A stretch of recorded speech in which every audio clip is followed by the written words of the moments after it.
저희가 한 5주 가까이 예레미야 본문으로 말씀을 나눴는데요. 주일 설교로는 오늘이 예레미야의 마지막 설교가 될 것 같습니다. 아마 다음 주부터는 사도 바울이 쓴 에베소서 말씀을 목사님께서 설교하실 텐데요. 예레미야 말씀이 끝난다라고 하니까 어쩌면 좀 마음이 후련한 분도 계실지 모르겠습니다. 계속해서 죄, 계속해서 심판, 무거운 주제를 이야기하고 있는 예레미야의 본문이 사실은 우리에게 부담이 되는 게 자연스러운 반응일 것입니다. 하지만 우리의 영혼이 건강해지는 데에는 예레미야와 같은 책이 더 없을 것이다 라는 생각도 해봅니다. 제가 얼마 전에 어떤 분과 이야기를 나누던 중에 건강을 주제로 대화를 할 기회가 있었습니다. 그분이 평소에 좀 지병을 앓고 계시는 분이셨기 때문에 제가 닥터를 정기적으로 만나시느냐 이렇게 여쭤보았습니다. 그런데 그분 대답이 요즘에는 병원에 잘 가지를 않는다라는 것입니다. 그래서 왜 안 가시냐고 여쭤봤더니 기분 나빠서 안 간다라고 하시더라고요. 매번 의사를 만날 때마다 여기 안 좋다, 저기 안 좋다, 콜레스테롤이 높으시네요, 혈당이 높으시네요, 이러다가 큰일 나실 수 있습니다, 조심하십시오. 매번 듣는 이야기가 닥터가 굉장히 겁을 주는 이야기를 했기 때문에 만나고 오면 기분이 나빠서 더 안 가게 되었다라는 것이죠. 제가 그래도 건강 꼭 생각하셔서 정기적으로 체크업을 받으시라고 권면을 드렸습니다. 그리고 나서 저 속으로는 그 의사분 참 훌륭한 분이다라는 생각을 했습니다. 환자에게 싫은 소리 하는 것 누가 좋아하겠습니까? 그렇지만 환자의 건강을 생각해서 어려운 이야기를 감추지 않고 하시는 것이죠. 반대로 여러분 어떤 의사가 이렇게 말한다고 한번 생각해 보실까요? 당신은 콜레스테롤도 굉장히 높고 혈당도 높고 몸에 여기저기 안 좋은 부분이 굉장히 많이 있습니다. 그렇지만 너무 걱정하지 마십시오. 사람이 어디 그렇게 쉽게 죽습니까? 너무 신경 쓰지 마십시오. 이렇게 이야기하는 닥터가 있다고 한다면 아마 여러분 패밀리 닥터를 바꾸셔야 할지도 모릅니다. 마찬가지죠. 예레미야 선지자가 아주 집요할 정도로 죄의 문제를 꼬집습니다. 집요할 정도로 지적합니다. 왜 그렇습니까? 죄의 삭스는 사망이기 때문에 그렇습니다. 죄의 문제를 해결하지 않는 인생은 생명이 없는 인생, 그 영혼이 죽음에 치달으는 인생이기 때문에 어떻게든지 이 문제를 해결해야 하는 간절함을 그렇게 표현하는 것이죠. 오늘 본문 9절 말씀 한번 보시겠습니까? 9절 말씀 보시면 하나님께서 이렇게 고발하시죠. 만물보다 거짓되고 심히 부패한 것은 마음이라 누가 능히 이를 알리오. 인간의 마음, 저와 여러분의 마음이 만물보다 가장 부패해져 있다는 것입니다. 그런데 사람들이 잘 이것을 인정하지 않으려고 한다는 것이죠. 누가 이것을 알리오? 사람들이 쉽게 알지 않는다는 것입니다. 또 인정하지도 않는 것이죠. 어떤 때는 다른 사람과 비교함을 통해서, 어떤 때는 자기의 선함에 취해서 그래도 내가 이 정도면 괜찮은 사람이지, 내가 뭐 성인 군자까지는 아니어도 그래도 남한테 피해 안 주고 저 사람보다는 그래도 좀 더 낮게 살았지, 계속해서 자기의 마음을 커버업 하는 것이죠. 사람들 사이에서는 감추어질지 모르겠습니다. 그렇지만 하나님 앞에서는 불가능한 일입니다. 여러분 10절 말씀에 하나님께서 곧바로 이렇게 이어서 말씀하십니다.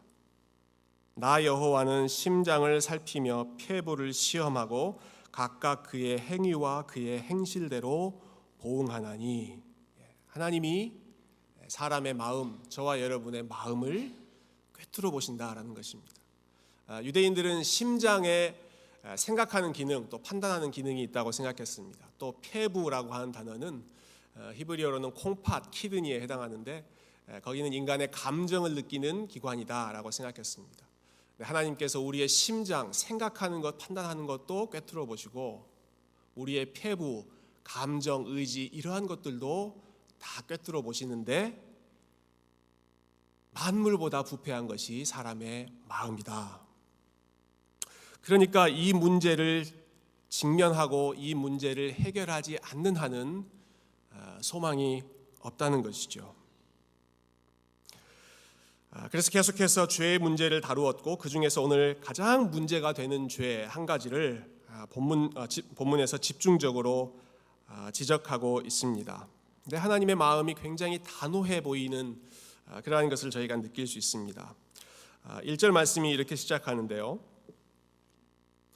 하나님께서 하시는 말씀입니다. 유다의 죄는 금강석 끝 철필로 기록되되 그들의 마음판과 그들의 제단 뿔에 새겨졌거늘.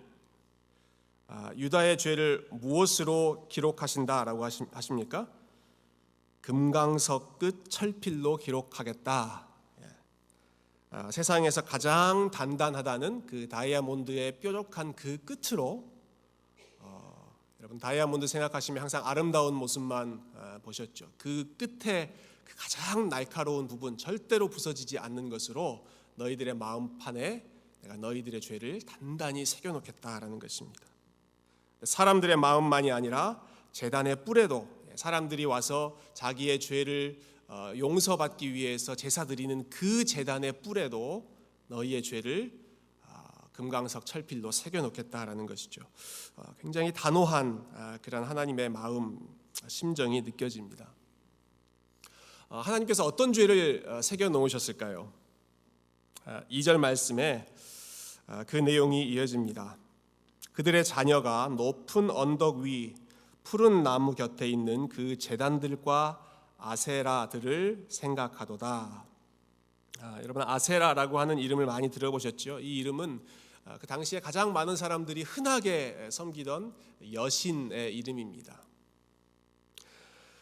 산마다, 이스라엘의 언덕마다 조금만 좀 특별해 보이는 장소가 있으면 거기에 아세라 여신도 세우고 바알 남신도 세우고 온갖 종류의 잡신들의 우상을 만들어 놓고 그 앞에서 절하고 숭배했던 그 이스라엘의 죄를 하나님께서 묻고 계시는 것이죠. 물론 이것이 처음 나오는 내용이 아닙니다. 예레미야 선지자를 통해서 또 다른 선지자들을 통해서 아주 입이 아플 정도로 귀에 못이 박힐 정도로 계속해서 말씀하셨던 내용이죠. 우상을 섬기지 마라, 우상 앞에 절하지 마라라고 하는 것 계속해서 하나님께서 말씀하셨지만 그 경고를 번번이 무시했습니다. 특히 이스라엘의 마지막 시기, 이사야 선지자 또 예레미야 선지자가 활동하던 이 시기에는 이러한 일들이 아주 극에 달해 있던 상황이었습니다. 한 예로 유다의 왕 중에 므낫세라고 하는 왕이 있었는데 이 므낫세라고 하는 왕은 심지어 하나님을 예배하는 거룩한 성전 안에 그 이방 신상들을 세워놓고 그 앞에서 절했던 왕입니다. 여러분 한번 상상해 보십시오. 우리 저기에 십자가가 있는데요. 누군가 저 십자가를 치우고 거기에다가 작은 불상을 갖다 놓고 여기서 절하고 있다. 혹은 이 왼쪽에 또 다른 신상, 어떤 신상을 세워놓고 그 앞에서 절하고 있다라고 한다면 그것이 얼마나 가증스러운, 하나님 보시기에 얼마나 안타까운 일이겠습니까? 그런데 이스라엘 백성들이 왕으로부터 시작해서 온 백성들이 그 일을 하고 있으니 하나님께서 그것을 그냥 넘어가지 않겠다. 마음판에 내가 단단히 너희들의 죄를 새겨놓겠다라고 하시는 것이죠. 하나님께서는 이러한 상황이 잘 이해가 안 되셨던 것 같습니다. 그래서 사실 여러 차례 선지자들을 통해서 그 백성들에게 질문하셨습니다. 이스라엘 백성들에게 이렇게 물으시는 겁니다. 너희들 한번 생각해봐라. 도대체 우상이란 어떤 존재인지를 한번 생각해봐라. 자, 우상, 너희들이 산에서 나무를 베어다가 나무를 곱게 다듬어서 거기에 너희들이 만든 금과 은을 씌워서 입히고 그 앞에서 지금 절하고 있는 것 아니냐. 그 우상은 스스로 움직일 수도 없기 때문에 너희들이 업어서 원하는 곳에 세워놓고 또 여기저기 옮겨놓고 아무것도 할 수도 없고 이동할 수도 없고 말도 할 수 없는 그러한 죽어있는 신을 왜 그렇게 열심히 섬기느냐. 참 답답한 마음에서 하나님께서 그러한 질문, 한번 생각해 보라는 질문을 여러 차례 말씀하셨습니다. 그러면서 하나님께서 우상과 하나님 자신을 비교하시는 것이죠. 나는 말씀으로 모든 것을 창조하고 모든 것을 다스리고 나는 모든 것을 할 수 있는 존재이지만 우상은 아무 말도 하지 못하고 아무 데도 가지 못하고 아무것도 할 수 없는 죽어있는 신이다. 이 둘 사이에 너희들이 어느 신을 섬길 것인지 생각하고 판단해라. 여러 차례 하나님께서 이러한 비교를 하셨습니다. 제가 2주 전에 한 주 정도 중국에 다녀왔습니다. 중국에 있는 신학교에 다녀왔는데요. 그곳에서 사역하는 선교사님 한 분과 이야기하다가 참 흥미로운 이야기를 하나 들었습니다. 여러분 잘 아시다시피 중국이라고 하는 나라는 공산주의 사상, 유물론이 굉장히 강한 그런 나라이지 않습니까?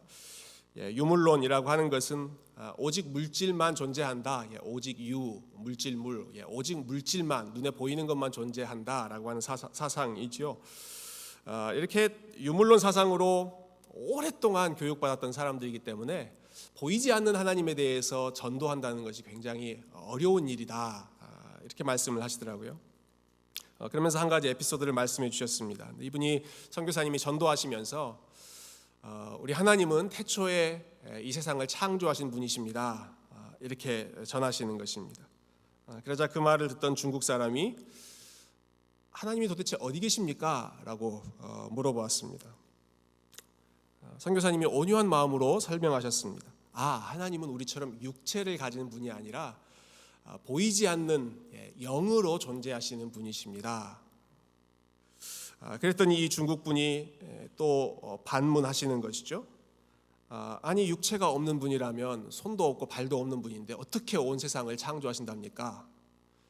우리 선교사님이 포기하지 않고 인내심을 가지고 또 설명하셨습니다.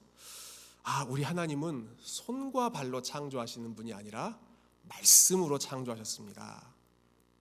그랬더니 이 중국 분이 마지막에 아니 그 양반 손과 발은 없다면서 입은 있었나 보네요.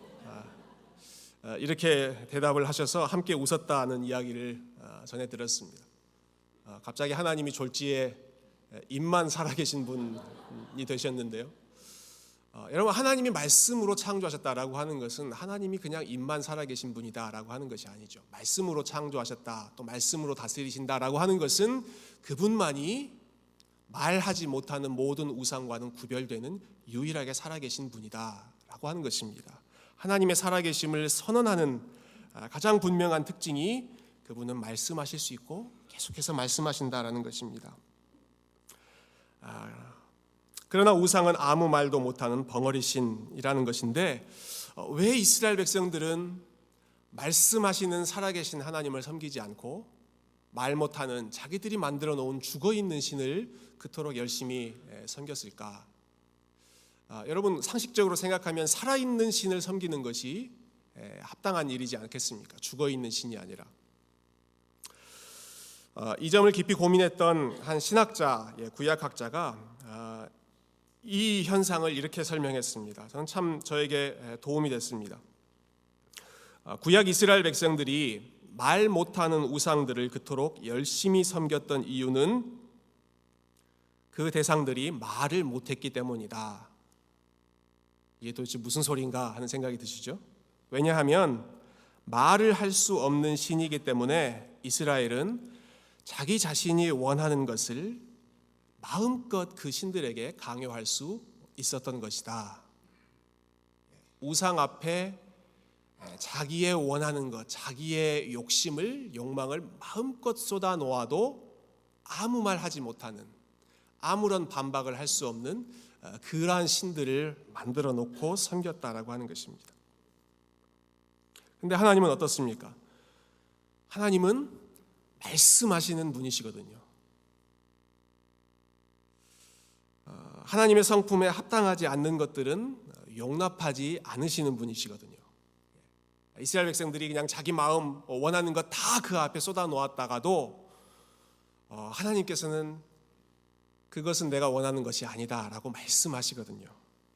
사람들의 심장과 폐부를 살펴보셔서 그들의 마음속 깊은 곳 동기를 꿰뚫어 보시는 분이시기 때문에 이스라엘 백성들이 마음대로 조종할 수 없는 분이 하나님이시죠. 하나님의 마음을 달래려고 이것저것 가지고 와서 제사를 왕창 드려놓고 하나님 축복해 주십시오라고 했다가도 하나님께서 야, 내가 원하는 것은 제사가 아니라 순종이다. 순종이 제사보다 낫다라고 하는 말씀하시면 이스라엘 백성들의 마음이 불편해지는 것이죠. 어떻겠습니까, 여러분? 말하지 못하고 모든 것을 그냥 받아주기만 하는, 들어주기만 하는 신이 섬기기에 편하겠습니까? 아니면 수시로 말씀하며 수시로 우리의 마음을 이것저것 지적하는 그러한 분이 섬기기에 편하겠습니까? 내가 하고 싶은 대로 컨트롤할 수 있는 신이 더 편하겠습니까? 아니면 내가 그분의 다스림을 받고 컨트롤을 받아야 하는 신이 편하겠습니까? 편한 것을 생각한다면 우상을 숭배하는 것이 훨씬 더 마음 편한 일일 것입니다. 그렇지만 어떠한 신이 정말로 살아있는 신인가를 생각한다면 정반대의 답을 우리가 찾아야겠죠. 며칠 전에 우리 새가족 신방을 하던 중이었는데 박성일 목사님께서 말씀을 이렇게 인도하시면서 이러한 말씀을 하셨습니다. 믿음이라고 하는 것에 대해서 설명해 주셨는데요. 믿음은 내가 subject, 내가 주체가 되고 하나님이 object, 하나님이 대상이 되고 그래서 내가 그 대상을 마음대로 할 수 있는 그것이 믿음이 아니라 믿음이라고 하는 것은 언제나 하나님이 subject, 하나님이 주체가 되고 나는 object, 나는 대상, 나는 하나님이 사용하시는 도구, 그렇게 하나님께 맡겨드리는 것, 그것이 참된 믿음이다라고 말씀하셨습니다. 믿음에 대한 아주 좋은 정의이죠. 아주 맞는 말씀입니다. 우리가 하나님을 믿는다라고 했을 때 여러분 이스라엘 백성들이 우상을 만들어 놓고 숭배했던 것처럼 자기 자신이 주체가 되고 그 대상을 하나의 객체로 나의 욕망을 들어줄 수 있는 하나의 도구로만 삼는다면 그것은 하나님께서 원하시는 믿음이 아니지요. 하나님이 모든 일의 주체가 되시고 저와 여러분은 그분이 다스리시는 도구로 그분이 말씀하시는 대상으로 우리 자신을 내어드리는 것이 참된 믿음일 것입니다. 그렇기 때문에 자기 자신이 여전히 중심이 되려고 하고 자기 자신이 여전히 주체가 되어서 살고자 하는 사람에게는 하나님을 섬기는 것보다 오히려 우상을 섬기는 것이 훨씬 속 편한 일이 된다는 것입니다. 그 마음을 하나님은 지적하시면서 너희는 나의 다스림을 받고 내 말에 순종하고 내가 인도하는 대로 따라와야 한다. 계속해서 이스라엘 백성들의 마음을 꼬집으시는 것입니다. 이처럼 선지자를 통해서 그들의 마음 깊이 뿌리내리고 있는 우상 숭배의 죄, 우상 숭배의 심정을 하나님께서 아주 집요하게 지적하셨습니다. 그런데 우상 숭배라고 하는 것은 여러분 단순히 눈에 보이는 어떤 것 앞에 절하는 것만은 아닙니다. 나는 뭐 어떠한 신상 앞에 절하지도 않고 신상 앞에 무릎 꿇지도 않고 절에 가지도 않고 점집에 가지도 않고 다른 죄는 몰라도 우상 숭배랑은 상관없습니다. 이렇게 말하고 싶지만 그렇게 말하기에는 단순하지가 않습니다. 왜냐하면 우상이라고 하는 것이 다른 보이는 형상으로만 존재하는 것이 아니라 보이지 않는 형상으로 우리의 마음을 빼앗기 때문입니다. 마귀는 머리에 뿔 달린 모습으로 오지 않고 가장 온유한 천사의 모습으로 온다. 그런 말을 들은 적이 있는데요. 우상이 그렇게 딱 보면 저거 우상이다. 한눈에 알아보게 오는 것보다 은밀하게 우리의 마음에 침투하는 것이죠. 아마 오늘날 미국에서 가장 영향력 있는 목회자를 꼽으라고 한다면 여러분 많이 들어보셨던 팀 켈러 목사님을 아마 5손가락 안에 꼽으실 겁니다. 근데 이분이 한번 설교하시면서 죄가 무엇인지에 대해서 이렇게 정의하신 적이 있습니다. 영어로 이렇게 말씀하셨는데요. Sin is not simply doing bad things. 죄라고 하는 것은 단순히 나쁜 짓을 범하는 것만이 아니다. 물론 나쁜 일을 행하는 것이 죄죠. 사람을 죽이고 도둑질하고 돈 때문에 사람을 무시하고 짓밟고 하는 것, 하나님 아닌 다른 신상 앞에서 절하는 것 죄지요. 그런데 죄라고 하는 것이 그러한 bad things만을 하는 것이 아니다. 그리고 나서 이렇게 말씀하셨습니다. Sin is making good things ultimate. 죄는 좋은 것들을 궁극적인 것으로, 절대적인 것으로 삼는 것이다. Good things, 하나님께서 우리에게 허락해 주신 좋은 것들이 많이 있습니다.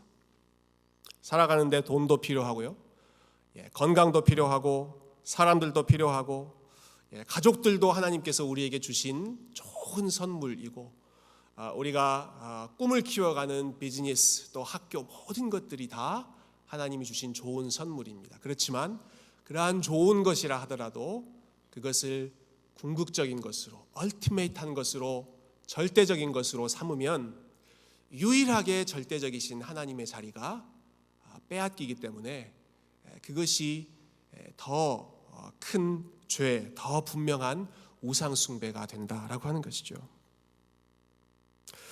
이러한 유혹이 인간에게 얼마나 큰지 모르겠습니다.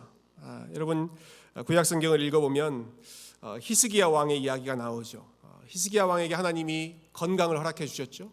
근데 건강을 주시자마자 히스기야 왕의 마음이 교만해졌습니다. 솔로몬 왕도 마찬가지죠. 하나님께서 부귀, 영화, 지혜 여러 가지 다 주셨습니다. 그랬는데 그 좋은 것들이 결국 또 솔로몬 왕의 발목을 잡습니다. 그래서 이스라엘 나라에서 이러한 유혹을 가장 크게 받는 사람들이 왕이었기 때문에 하나님께서 애초에 왕이 될 사람들은 세 가지를 조심해라 라는 신신당부하는 말씀이 있습니다. 그 세 가지가, 왕은 말과 병거를 많이 두려고 하지 말아라, 군사력으로 나라를 부강하게 하려고 하지 말아라는 것입니다. 또 왕은 아내를 많이 두지 말아라, 여러 나라와 혼인관계를 맺어서 외교력 확장시키려고 하지 말아라. 또 마지막으로 왕은 돈을 많이 쌓지 말아라, 경제력으로 이 나라를 통치하려고 하지 말아라. 여러분, 나라를 이끌려면 군사력도 좋은 것이고 외교력도 좋은 것이고 경제력도 다 필요한 것이죠. 그렇지만 하나님이 아닌 그것만 바라보고 그것만 의지하고 나라를 이끄는 것이 아니라 그것보다 하나님을 더 먼저 생각하고 하나님을 더 먼저 의지하라는 것입니다. 그래서 그 세 가지 것 의지하지 말고 왕이 될 사람은 반드시 그 옆에 율법책을 가까이 하고 수시로 하나님의 말씀을 들어라.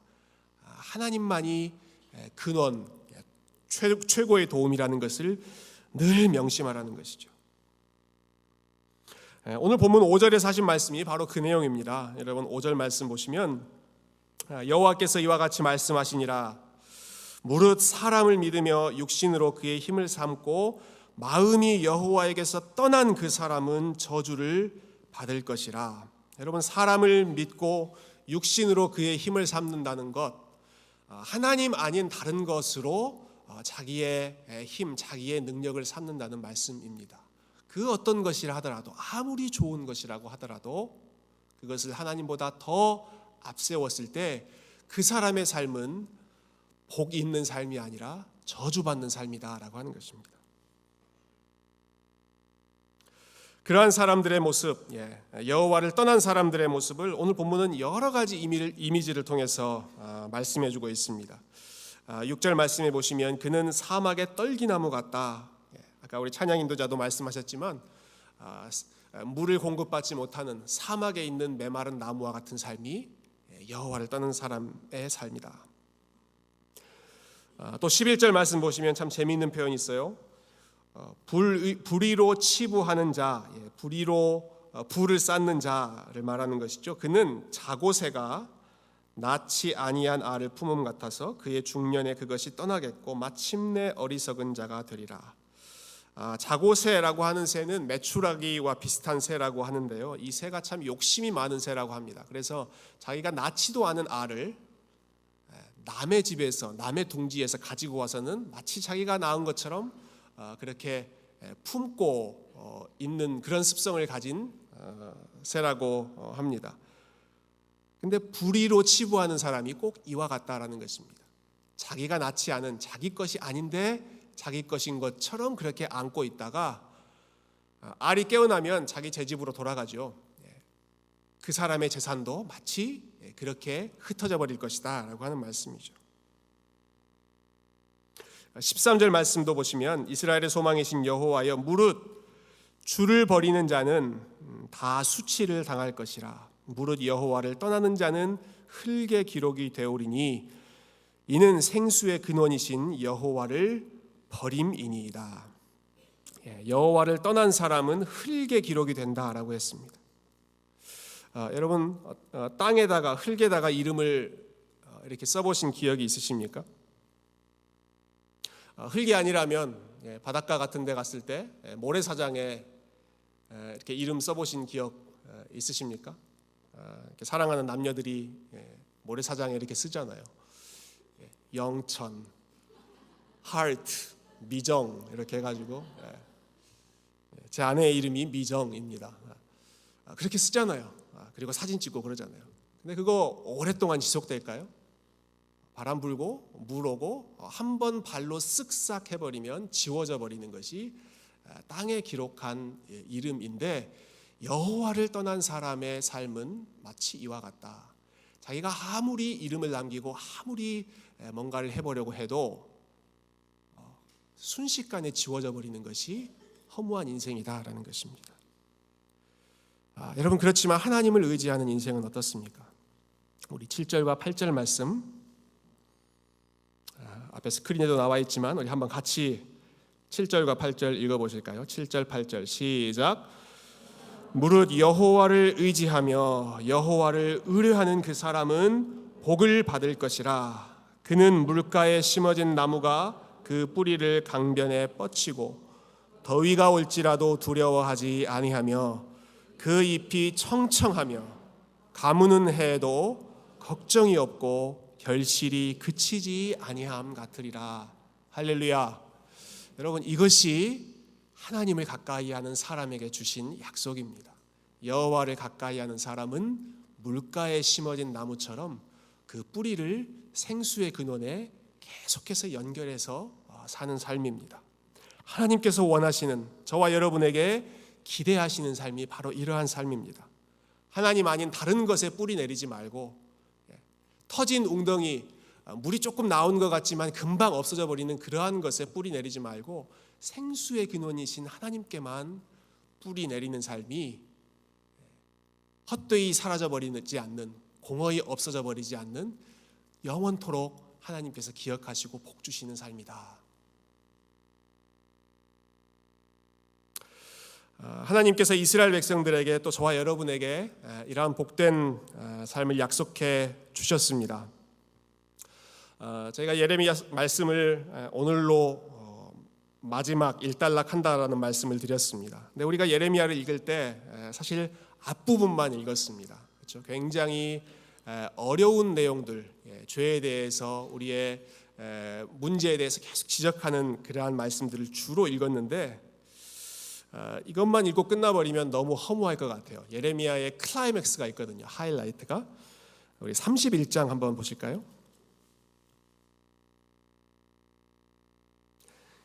31장 말씀을 잠깐 보고 오늘 말씀을 마치겠습니다. 31장 33절부터 34절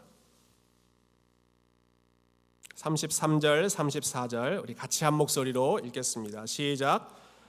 그날 후에 내가 이스라엘 집과 맺을 언약은 이러하니 곧 내가 나의 법을 그들의 속에 두며 그들의 마음에 기록하여 나는 그들의 하나님이 되고 그들은 내 백성이 될 것이라. 여호와의 말씀이니라. 그들이 다시는 각기 이웃과 형제를 가르쳐 이르기를 너는 여호와를 알라 하지 아니하리니 이는 작은 자로부터 큰 자까지 다 나를 알기 때문이라. 내가 그들의 악행을 사하고 다시는 그 죄를 기억하지 아니하리라. 여호와의 말씀이니라. 하나님께서 장차 회복시키실 그러한 새 언약의 약속을 말씀하셨습니다. 그런데 이 언약의 핵심은 33절에 내가 나의 법을 그들의 마음속에 두고 그들의 마음에 나의 법을 기록하겠다는 것입니다. 여러분, 우리 아까 읽었던 17장에는 이스라엘 백성들의 마음속에 그들의 죄를 금강석 철필로 기록하시겠다고 하셨는데요, 하나님께서 새 언약을 회복하실 때에는 그들의 마음속에 하나님의 법을 기록해 놓으시겠다라는 것이죠. 그리고 더 이상 그들의 마음속에 새겨져 있던 그들의 죄를 기억하지 않고 내가 그들의 죄를 다 용서하겠다라는 약속, 새 언약의 약속을 예레미야 선지자를 통해서 주셨습니다. 이 약속이 어떻게 이루어졌습니까? 이 약속은 새 언약의 주인이신 예수 그리스도 안에서 이루어졌고 예수 그리스도 안에서 저와 여러분에게 주시는 약속의 말씀입니다. 선물로 주신 것입니다. 예수님께서 오신 이유, 바로 이 약속을 이루시기 위해서였습니다. 예수님께서 말씀하셨죠. 나를 믿는 자는 그 배에서 생수의 강이 흘러나리라. 어떻게 해서 그 배에서 생수의 강이 흘러납니까? 생수의 근원 되신 하나님과 다시 연결해 주시기 때문에, 죄로 인해서 끊어져 있던 그 관계를 다시 회복시켜 주시기 때문에 죄인들의 마음속에 하나님이 주시는 생수의 강이 다시 흘러나도록 우리 주님께서 이 땅에 오셨고, 우리 주님께서 저와 여러분을 위해서 죽으시고 다시 부활하신 것이죠. 우리가 힘써야 할 일이 있다면 우리 안에 회복시켜 주신 이 새로운 언약, 우리 안에 이 생수의 근원으로 인도해 주신 예수 그리스도를 떠나지 않고, 주님께서 우리에게 선물로 주신 이 생수의 근원과 연결되는 삶을 버리지 않고, 하나님 아닌 다른 것에 뿌리 내리려고 하지 않고 하나님 한 분만으로 우리의 유일한 생수, 우리의 유일한 만족, 우리의 유일한 목표 삼는 삶, 하나님 아닌 그 어떤 것도 우리의 궁극적인 것으로 추구하지 않고 모든 것을 하나님의 권위 아래, 하나님의 다스림 아래에 두고 하나님 사용하시는 도구로만 인정하는 삶.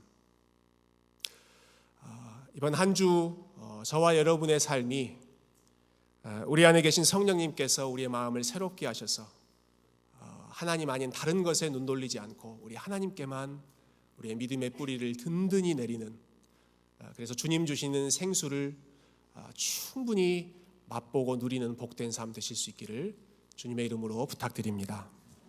함께 기도하겠습니다.